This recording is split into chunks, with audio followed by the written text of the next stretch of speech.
வணக்கம். நான் John Samuel, news Tiruppur.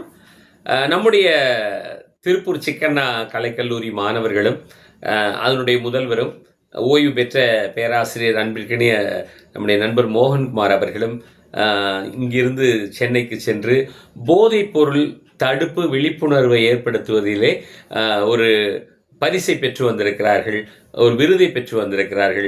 நம்ம திருப்பூருக்கு மின்மேலே மிகப்பெரிய அது பெருமை சேர்க்கக்கூடிய விஷயம். மோகன்குமாரை மறக்கவே முடியாது. அதாவது அவர் மாணவர்களோடு மாணவர்களாக இணைந்து அவர்களுடைய நல்லது கெட்டது எல்லாத்துலேயும் சேர்ந்துக்கிட்டு ஒரு என்எஸ்எஸ் ஆஃபீஸர் இந்த அளவுக்கு இருப்பாரா அப்படின்னு சொல்லி எல்லாருமே பார்த்து ஆச்சரியப்படத்தக்க வகையில் செயல்பட்டிருக்காரு.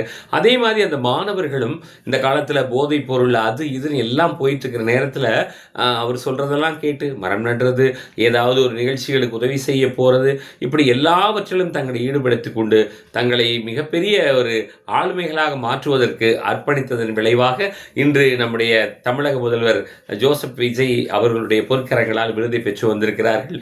அவர்களை வாழ்த்துவோம். அந்த கல்லூரியுடைய முதல்வரும் அப்படித்தான். அதாவது இந்த மாதிரி நல்ல விஷயங்களுக்கு ஆதரவு கொடுத்து சிரித்த முகத்தோடு மாணவர்களை அழகாக வழிநடத்தி கொண்டிருக்கிறார். அவருடைய பணி இன்னும் சிறக்க வேண்டும். மோகன்குமார் சாரும் நீங்கள் இனிமேல் அப்படியே வீட்டில் ரிட்டையர் ஆகி உட்காந்துடக்கூடாது, சமூக பணியில் வாங்க, நிறைய இந்த சமூகத்திற்கு செய்ய வேண்டி இருக்கிறது. உண்மையிலே அவரோடு சேர்ந்து மிக சிறப்பாக செயல்பட்டு இந்த விருதினை பெற்ற மாணவர்களையும் சிக்கண்ணா கலைக்கல்லூரி நிர்வாகத்தையும் ஆசிரியர்களையும் பேராசிரியர்களையும் அனைத்து நண்பர்களையும் நியூஸ் திருப்பூர் சார்பில் வாழ்த்துகிறேன்.